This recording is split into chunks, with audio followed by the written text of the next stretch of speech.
विद्यार्थी मित्रो, मागील तासाला आपण स्थूल अर्थशास्त्र म्हणजे काय याचा अर्थ आणि व्याख्या यांचा अभ्यास केलेला आहे. आज आपण स्थूल अर्थशास्त्रातील मूलभूत संकल्पना यांचा अभ्यास करणार आहोत. स्थूल अर्थशास्त्रामध्ये अनेक विविध संकल्पनांचा अभ्यास केला जातो. यामध्ये राष्ट्रीय उत्पन्न, बचत, गुंतवणूक, व्यापार चक्र, आर्थिक वृद्धी, आर्थिक विकास अशा अनेक विविध संकल्पना आहेत की त्या स्थूल अर्थशास्त्रामध्ये अभ्यासल्या जातात. तर त्यातील काही संकल्पनांचा अभ्यास आज आपण या ठिकाणी या तासाला करणार आहोत. त्यामध्ये पहिली संकल्पना ही सांगता येईल ते म्हणजे राष्ट्रीय उत्पन्न. पहिली संकल्पना आहे राष्ट्रीय उत्पन्न. तर राष्ट्रीय उत्पन्न म्हणजे काय? जसं व्यक्तिगत उत्पन्न असतं तसं राष्ट्रीय उत्पन्न असतं. म्हणजेच व्यक्ती जशी अनेक ठिकाणी कार्य करून उत्पन्न मिळवते त्याला आपण व्यक्तिगत उत्पन्न म्हणतो. त्याच पद्धतीने देशाच्या सरकारला देखील विविध मार्गाने उत्पन्न मिळत असतं. हे उत्पन्न म्हणजे ते आपण राष्ट्राचं उत्पन्न मानतो, म्हणजे त्याला आपण देशाचं उत्पन्न असं या ठिकाणी म्हणतो. राष्ट्रीय उत्पन्न हे देशाच्या आर्थिक व्यवहाराशी संबंधित असते. त्याला आपण देशाचे एकूण उत्पन्न असं या ठिकाणी म्हणतो. तर राष्ट्रीय उत्पन्न म्हणजे काय याच्या अनेक अर्थशास्त्रज्ञांनी आपापल्या पद्धतीने व्याख्या सांगितलेल्या आहेत. सर्वसाधारणपणे आपल्याला असे म्हणता येते की एका आर्थिक वर्षात देशात उत्पादित झालेल्या अंतिम वस्तू व सेवांचे बाजारभावानुसार केलेले गणना किंवा बाजारभावानुसार येणारं मूल्य म्हणजे राष्ट्रीय उत्पन्न होय. एका आर्थिक वर्षामध्ये आपण भारताचा जर विचार केला तर भारतामध्ये 1 एप्रिल ते 31 मार्च हे आर्थिक वर्ष मानले जाते. आणि 1 एप्रिलपासून 31 मार्चपर्यंत देशात जेवढ्या अंतिम वस्तू आणि सेवा निर्माण होतात किंवा उत्पादित केल्या जातात त्या उत्पादित केलेल्या वस्तू आणि सेवांचं मूल्य विचारात घेऊन जे मापन केलं जातं त्याला आपण राष्ट्रीय उत्पन्न असं ठिकाणी म्हणतो. आणि राष्ट्रीय उत्पन्न हे नेहमी पैशामध्ये व्यक्त केले जाते, पैशामध्ये सांगितले जाते. वस्तू आणि सेवांची किंमत विचारात घेतली जाते आणि त्या किमतीची बेरीज करून देशाचं राष्ट्रीय उत्पन्न किती आहे हे या ठिकाणी सांगितले जाते. आणि म्हणून म्हटलं जातं की एका आर्थिक वर्षामध्ये देशात उत्पादित झालेल्या अंतिम वस्तू व सेवांचे बाजारभावानुसार येणारं पैशातील मूल्य म्हणजे राष्ट्रीय उत्पन्न होय. तर या संदर्भात राष्ट्रीय उत्पन्न समिती आहे. या राष्ट्रीय उत्पन्न समितीने देखील राष्ट्रीय उत्पन्नाची व्याख्या सांगितलेली आहे. या समितीच्या मते राष्ट्रीय उत्पन्न म्हणजे एखाद्या विशिष्ट कालखंडात उत्पादित करण्यात आलेल्या वस्तू व सेवांची दुहेरी गणना टाळून केलेले मापन होय. त्यांनी काय म्हटलेलं आहे? राष्ट्रीय उत्पन्न म्हणजे एखाद्या विशिष्ट कालखंडात उत्पादित करण्यात आलेल्या वस्तू व सेवांची दुहेरी गणना टाळून केलेले मापन म्हणजे राष्ट्रीय उत्पन्न होय. म्हणजेच राष्ट्रीय उत्पन्न समितीच्या मते देशाचं राष्ट्रीय उत्पन्नाचं मापन करत असताना किंवा मोजमाप करत असताना देशात ज्या वस्तू आणि सेवा उत्पादित होतात त्या वस्तू आणि सेवांची दुहेरी मोजदाद न करता जे मापन केलं आहे त्याला आपण राष्ट्रीय उत्पन्न म्हणतो. आणि वस्तू आणि सेवांची दुहेरी मोजदाद टाळण्यासाठी अंतिम वस्तू आणि सेवांचंच पैशातील मूल्य विचारात घेतलं जातं आणि देशाचं राष्ट्रीय उत्पन्न मोजलं जातं. किंवा दुहेरी मोजदाद टाळता यावी त्यासाठी वर्धित मूल्य पद्धतीने देशाचं राष्ट्रीय उत्पन्न मोजमाप केलं जातं. तर वर्धित मूल्य पद्धतीने म्हणजे काय? तर उत्पादनाच्या प्रत्येक टप्प्यामध्ये जे वाढीव मूल्य असतं या वाढीव मूल्याची काय केली जाते? बेरीज केली जाते. बेरीज करून देशाचं राष्ट्रीय उत्पन्न मोजले जाते. त्या वर्धित पद्धतीने राष्ट्रीय उत्पन्न मोजणे असं ठिकाणी म्हटले जाते. अशा 2 प्रकारे आपल्याला राष्ट्रीय उत्पन्नाची दुहेरी मोजदाद होण्यापासून टाळता येते. एक म्हणजे अंतिम वस्तू आणि सेवांचं मूल्य विचारात घेणे अंतिम वस्तू आणि सेवा म्हणजे कुठल्या, तर ज्या उपभोगासाठी वापरल्या जातात, अंतिमतः मानवी गरज पूर्ण करण्यासाठी वापरल्या जातात अशा वस्तू आणि सेवांची किंमत विचारात घेणे आणि राष्ट्रीय उत्पन्न मोजणे. किंवा दुसरी म्हणजे प्रत्येक टप्प्यातील वाढीव मूल्य विचारात घेऊन त्याची बेरीज करून राष्ट्रीय उत्पन्न मोजणे. अशा दोन पद्धतीने आपल्याला राष्ट्रीय उत्पन्नाची दुहेरी मोजदाद आहे ही टाळता येते. आणि म्हणून राष्ट्रीय उत्पन्न समितीने ही व्याख्या सांगितलेली आहे की राष्ट्रीय उत्पन्न म्हणजे एखाद्या विशिष्ट कालखंडात उत्पादित करण्यात आलेल्या वस्तू व सेवांची दुहेरी मोजदाद टाळून केलेले मापन होय. त्याला त्यांनी राष्ट्रीय उत्पन्न म्हटलेलं आहे.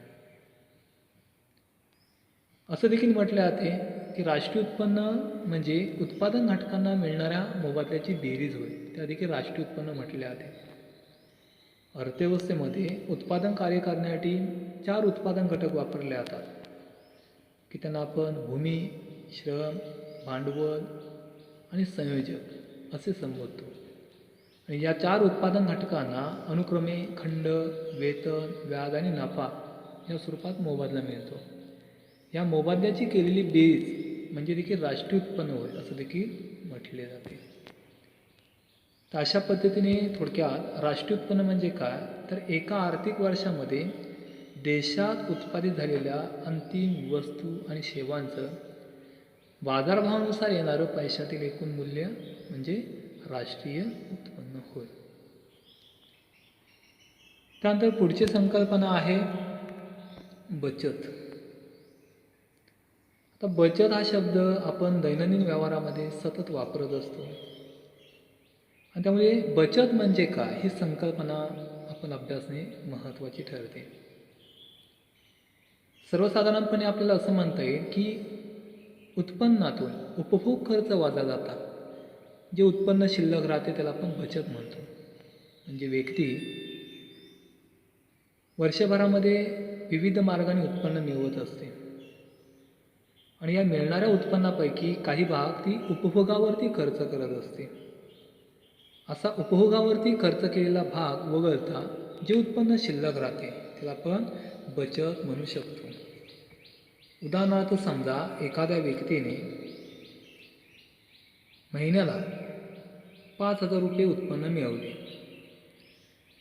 आणि या 5,000पैकी त्यांनी 3,000 रुपये उपभोगावरती खर्च केले, म्हणजेच आपल्या विविध गरजा पूर्ण करण्यासाठी खर्च केले. तर या 5,000तून जर 3,000 रुपये आपण वजा केले तर 2,000 रुपये शिल्लक राहतात. म्हणजे त्या व्यक्तीची एका महिन्याची बचत किती झाली, 2,000 रुपये झाले असं आपण म्हणू शकतो. आणि म्हणून म्हटलं जातं की व्यक्तीला मिळणाऱ्या उत्पन्नातून उपभोग खर्च वजा जातात, जे उत्पन्न शिल्लक राहते त्याला बचत असं या ठिकाणी म्हटले जाते. किंवा आपल्याला असं म्हणता येईल उत्पन्नाचा असा भाग जो भविष्यातल्या गरजा पूर्ण करण्यासाठी सध्याच्या उपभोगाचा त्याग करून शिल्लक राहतो त्यास बचत असे म्हणतात. उत्पन्नाचा असा भाग जो भविष्यातल्या गरजा पूर्ण करण्यासाठी सध्याच्या उपभोगाचा त्याग करून शिल्लक राहतो त्यास बचत म्हणतात. म्हणजे दैनंदिन जीवनामध्ये व्यक्ती काय करत असते तर विविध मार्गाने उत्पन्न मिळवत असते आणि हे विविध मार्गाने मिळणारं उत्पन्न आहे त्या उत्पन्नातील काही भाग ती काय करते भविष्यातील गरजा पूर्ण करण्यासाठी राखून ठेवते किंवा शिल्लक ठेवते आणि काही भाग ती उपभोगावरती खर्च करते. परंतु भविष्यातील गरजा पूर्ण करण्यासाठी जो भाग शिल्लक ठेवला जातो अशा उत्पन्नाला काय म्हटले जाते, बचत असे ठिकाणी म्हटले जाते. तसेच बचत म्हणजे उत्पन्नाचा असा भाग जो चालू उपभोगावरती खर्च केला जात नाही त्या देखील बचत म्हटले जाते. बचत म्हणजे काय, तर उत्पन्नाचा असा भाग की जो चालू उपभोगावरती खर्च केला जात नाही. म्हणजेच व्यक्ती जेव्हा उत्पन्न मिळवते त्या मिळणाऱ्या उत्पन्नातील काही भाग काय करते, ती उपभोगावरती खर्च करत नाही, ती बाजूला काढून ठेवते म्हणजे शिल्लक ठेवते. आणि हा शिल्लक ठेवलेला जो उत्पन्नाचा भाग आहे त्याला काय म्हटले जाते, बचत अशा ठिकाणी म्हटले जाते. तर अशा पद्धतीने आपल्याला थोडक्यात बचत म्हणजे काय सांगता येईल की उत्पन्नातून उपभोग खर्च वजाळता जे उत्पन्न शिल्लक राहते त्याला बचत म्हटले जाते, किंवा उत्पन्नाचा असा भाग जो भविष्यातील गरजा पूर्ण करण्यासाठी सध्याचा उपभोगाचा त्याग करून शिल्लक राहतो त्याला बचत असं या ठिकाणी म्हटले जाते. त्यानंतर पुढची संकल्पना आहे गुंतवणूक. तर गुंतवणूक म्हणजे काय, तर देशाच्या भांडवली साठ्यामध्ये होणारी निव्वळ वाढ म्हणजे गुंतवणूक होय असं या ठिकाणी म्हटले जाते. आणि ही गुंतवणूक विविध क्षेत्रांमध्ये कमी अधिक प्रमाणात या ठिकाणी केलेली आढळून येते. बचतीतून भांडवल निर्मिती झालेली आपल्याला पाहायला मिळते आणि या भांडवलाचा वापर जेव्हा उत्पादन प्रक्रियेमध्ये केला जातो त्याला आपण काय म्हणतो, गुंतवणूक असं या ठिकाणी म्हणतो. व्यक्ती मिळणाऱ्या उत्पन्नातून काही रक्कम बचत करत असते आणि या बचत केलेल्या रकमेतून भांडवल निर्मिती होते. म्हणजेच काय, तर बचतरूपी पैशाचा वापर करून व्यक्ती कारखान्याची इमारत बांधणे, कारखान्यामध्ये यंत्रसामग्री खरेदी करणे, कारखान्यासाठी लागणारा कच्चा माल खरेदी करणे किंवा इतर वेगवेगळ्या प्रकारचे उत्पादन कार्य करण्यासाठी लागणारी विविध उपकरणं खरेदी करणे अशा सारख्या घटकांमध्ये ती काय करते, तो पैसा बचतरूपी पैसा गुंतवते. त्यालाच काय म्हटले जाते, गुंतवणूक असं या ठिकाणी म्हटले जाते. आणि म्हणून म्हटलं जातं की बचतीतून भांडवल निर्मिती होते आणि भांडवलाचा वापर उत्पादन प्रक्रियेसाठी करणे म्हणजे गुंतवणूक असं या ठिकाणी म्हटले जाते. त्यानंतर पुढची संकल्पना आहे व्यापार चक्र. प्रत्येक देशाच्या अर्थव्यवस्थेमध्ये व्यापार चक्रांची निर्मिती होत असते आणि या व्यापार चक्रांवरती नियंत्रण मिळवणे खूप आवश्यक असते. तर व्यापार चक्र म्हणजे काय, अर्थव्यवस्थेत घडून येणाऱ्या आर्थिक चढउतारांमुळे जे व्यापारात बदल घडून येतात त्यांना व्यापार चक्र असं ठिकाणी म्हणतात. म्हणजेच अर्थव्यवस्थेमध्ये काही आर्थिक चढउतार होतात आणि या आर्थिक चढउतारांमुळे त्याचा परिणाम म्हणून व्यापारामध्ये बदल झालेले आढळतात. व्यापारामध्ये वाढ होते किंवा व्यापारामध्ये घट घडून येते. त्यालाच आपण काय म्हणतो, व्यापार चक्र असं ठिकाणी म्हणतो. आणि हे व्यापार चक्र प्रामुख्याने आर्थिक क्रियांमधील चढउतारांमध्ये निर्माण झालेले पाहायला मिळतात. जे आपण आर्थिक व्यवहार करतो या आर्थिक व्यवहारांमध्ये चढ उतार होतात. म्हणजे काही वेळेला आर्थिक व्यवहारांमध्ये वाढ होते, काही वेळेला आर्थिक व्यवहारांमध्ये घट होते आणि याचा परिणाम म्हणून अर्थव्यवस्थेमध्ये व्यापार चक्र निर्माण झालेले आढळून येते. जे चढ उतार होतात त्याला तेजी आणि मंदी असं ठिकाणी म्हटले जाते. म्हणजे अर्थव्यवस्थेमध्ये आर्थिक चढ झाले म्हणजे वाढ झाली तर त्याला तेजी म्हटले जाते. जर अर्थव्यवस्थेमध्ये आर्थिक व्यवहारांमध्ये घट झाली तर त्याला मंदी असं ठिकाणी म्हटले जाते. आणि हे तेजी आणि मंदीचं चक्र सतत अर्थव्यवस्थेमध्ये चालू असतं. म्हणजे तेजीनंतर मंदी आणि मंदीनंतर तेजी हे चक्र सतत वारंवार या ठिकाणी उद्भवणारे असते. तर तेजी म्हणजे काय, सातत्याने सामान्य किंमत पातळीत होणारी वाढ म्हणजे तेजी होय. जेव्हा अर्थव्यवस्थेमध्ये सातत्याने वस्तू आणि सेवांच्या किमतींमध्ये सतत वाढ होत जाताना आढळून येते आणि अर्थव्यवस्थेमध्ये जेव्हा अशी परिस्थिती निर्माण होते तेव्हा त्याला तेजीची परिस्थिती म्हटले जाते. या तेजीच्या परिस्थितीमध्ये अर्थव्यवस्थेमध्ये प्रभावी मागणीमध्ये वाढ होते. प्रभावी मागणी वाढल्यामुळे उत्पादन कार्यामध्ये वाढ होते, रोजगारामध्ये वाढ होते, लोकांच्या उत्पन्नामध्ये वाढ होते आणि लोकांचं उत्पन्न वाढल्यामुळे वस्तू आणि सेवांच्या किमती या ठिकाणी वाढू लागतात. कारण लोकांचं उत्पन्न वाढल्यामुळे लोक वेगवेगळ्या प्रकारच्या वस्तूंना मोठ्या प्रमाणात मागणी करतात आणि मागणी केल्यामुळे त्याचा परिणाम म्हणून वस्तू आणि सेवांच्या किमतींमध्ये सातत्याने वाढ होते. त्यालाच आपण तेजीची परिस्थिती असं या ठिकाणी म्हणतो. आणि मंदी म्हणजे काय, तर अर्थव्यवस्थेमध्ये सातत्याने वस्तू आणि सेवांच्या किमतींमध्ये घट होणे त्याला मंदी असं या ठिकाणी म्हटले जाते. म्हणजे सातत्याने सामान्य किंमत पातळीमध्ये होणारी घट त्याला मंदी म्हटले जाते. म्हणजेच मंदीच्या परिस्थितीमध्ये प्रभावी मागणी कमी झालेली असते आणि प्रभावी मागणी कमी झाल्यामुळे उत्पादक वर्ग वस्तू आणि सेवांचं उत्पादन कमी करतो. उत्पादन कमी केल्यामुळे त्यातून बेरोजगारी वाढते, लोकांचं उत्पन्न कमी होतं आणि लोकांचं उत्पन्न कमी झाल्याने लोकांची वस्तू आणि सेवांना असलेली मागणी देखील कमी होते आणि याचा परिणाम म्हणून वस्तू आणि सेवांच्या किमती घटू लागतात, कमी होऊ लागतात. यालाच आपण मंदीची परिस्थिती म्हणतो. कारण अर्थव्यवस्थेमध्ये मंदी होऊ लागते, अर्थव्यवस्थेची कार्यप्रणाली या ठिकाणी मंदावते, म्हणजे तिचा वेग कमी होतो. यालाच आपण मंदीची अवस्था त्या ठिकाणी म्हणतो. तर अशा पद्धतीने थोडक्यात व्यापार चक्रामध्ये तेजी आणि मंदी ही दोन चक्र सतत निर्माण होणारे असतात. आणि म्हणून व्यापार चक्र म्हणजे काय, त्या अर्थव्यवस्थेत घडून येणाऱ्या आर्थिक चढउतारांमुळे जे व्यापारात बदल घडून येतात त्यांना व्यापार चक्र असं या ठिकाणी म्हटले जाते. आणि व्यापार चक्रामध्ये तेजी आणि मंदी अशी दोन स्थित्यंतरे किंवा बदल या ठिकाणी घडून येतात. त्यानंतर पुढची संकल्पना आहे आर्थिक वृद्धी. तर आर्थिक वृद्धी ही एक संकुचित संकल्पना मानली जाते. कारण आर्थिक वृद्धीमध्ये आकारात्मक किंवा संख्यात्मक बदल या ठिकाणी विचारात घेतले जातात आणि आर्थिक वृद्धीमध्ये फक्त आर्थिक घटकांचाच विचार केला जातो आणि म्हणून आर्थिक वृद्धी ही एक संकुचित संकल्पना आहे असं या ठिकाणी म्हणता येते. देशाच्या वास्तव राष्ट्रीय उत्पन्नामध्ये सातत्याने होणारी वाढ म्हणजे त्याला आर्थिक वृद्धी म्हटले जाते. देशाचं वास्तव राष्ट्रीय उत्पन्न आहे हे दीर्घकाळापर्यंत सातत्याने काय राहते, वाढत राहते, त्याला आर्थिक वृद्धी म्हटले जाते. आणि ही वाढ संख्यात्मक होत राहते. आर्थिक वृद्धीमध्ये गुणात्मक बदलांचा विचार केला जात नाही, फक्त संख्यात्मक बदलांवरती जास्तीत जास्त भर दिला जातो. त्याला आपण आर्थिक वृद्धी म्हणतो.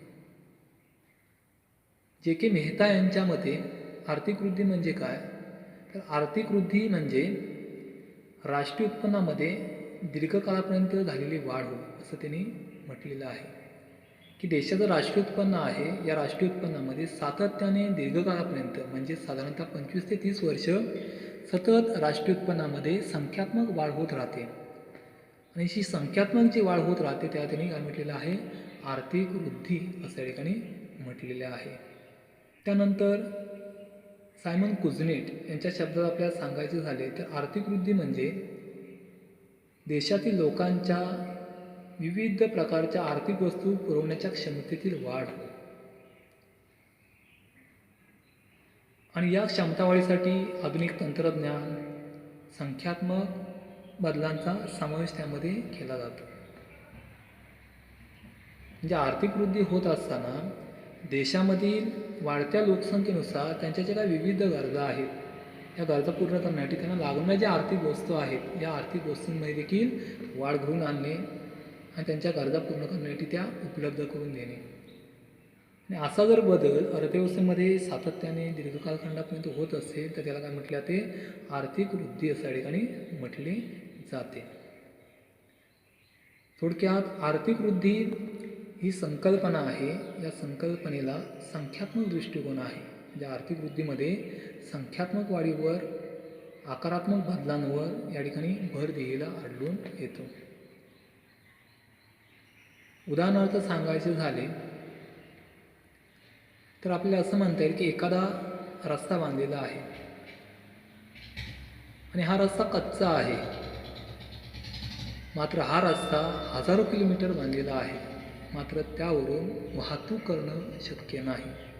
अशा पद्धतीचा जर तो रस्ता असेल तर त्याला वृद्धी झाली असं आपण म्हणू शकतो. कारण हजारो किलोमीटर हा रस्ता बांधलेला आहे, संख्यात्मक त्यामध्ये वृद्धी झालेली आहे,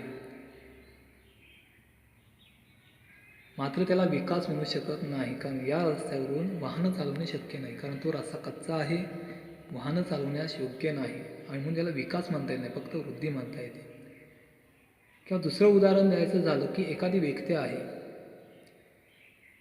ही व्यक्ती वयानं वाढली, वजनानं वाढली,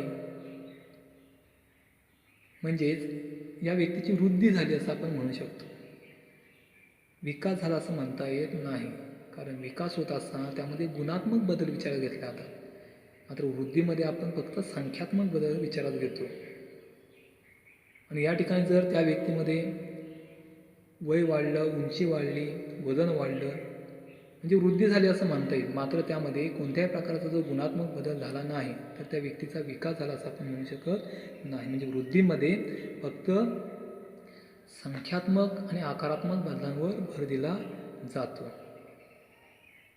आणि कोणत्याही क्षेत्रातील वृद्धी ही नैसर्गिकरित्या या ठिकाणी होत असते. म्हणजे वृद्धी ही निसर्गतः होते, त्यासाठी फार प्रयत्न करावे लागत नाहीत. तर अशा पद्धतीने थोडक्यात आपल्याला आर्थिक वृद्धी ही संकल्पना या ठिकाणी स्पष्ट करून सांगता येते. त्यानंतर पुढची संकल्पना आहे आर्थिक विकास. तर आर्थिक विकास ही एक व्यापक संकल्पना मानली जाते.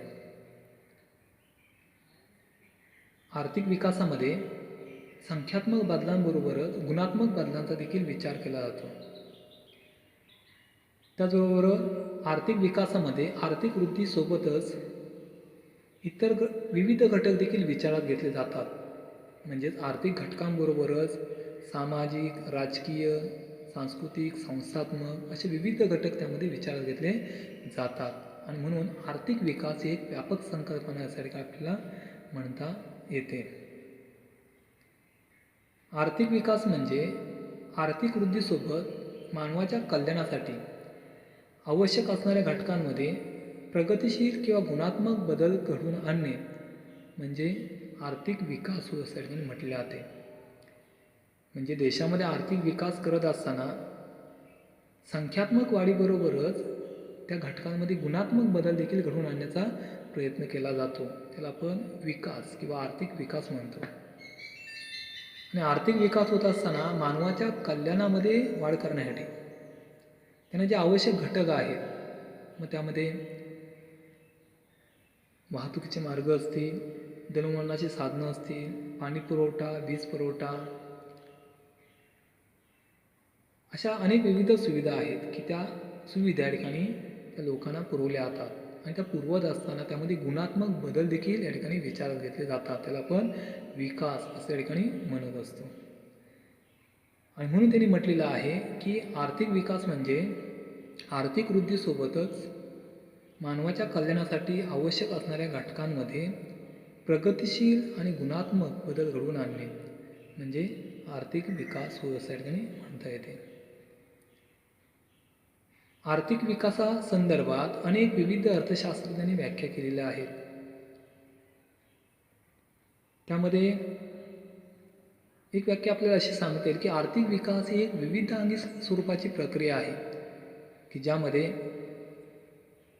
संस्थात्मक, संरचनात्मक आणि दृष्टिकोनात्मक बदल तसेच आर्थिक विषमता आणि निरपेक्ष दारिद्र्य घटवणे यांचा समावेश होतो.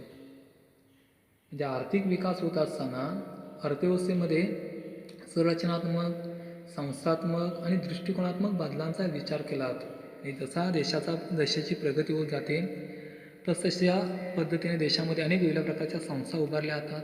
संस्थांच्या माध्यमातून देशाच्या विकास कार्याला हातभार लावला जातो.